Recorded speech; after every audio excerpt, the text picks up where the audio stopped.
Hey guys, today I'm going to tell you how to fix home would like to send you critical alerts on iPhone.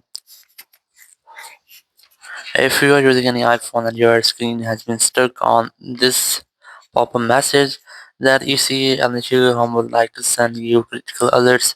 So let's see how can you fix that. So now to fix that issue, you have a simple way. You just have to make a force restart your iPhone.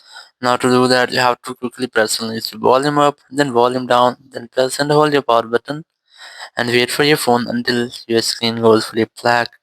So let's try this. You have to quickly press on its volume up, then volume down, then press and hold your power button and wait for your phone until its screen goes fully black. And once your screen has fully black, you just have to wait for Apple logo here.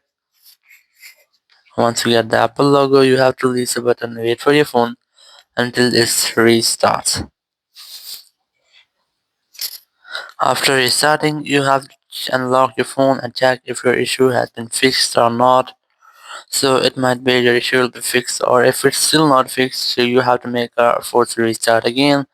So you have to try this again and again up to 4 or 5 times. After that, your issue will be fixed. So in this way, you can easily fix the issue that home would like to send you critical alerts on your iPhone or iPad. Thank you very much for watching the video. Until next video, bye bye.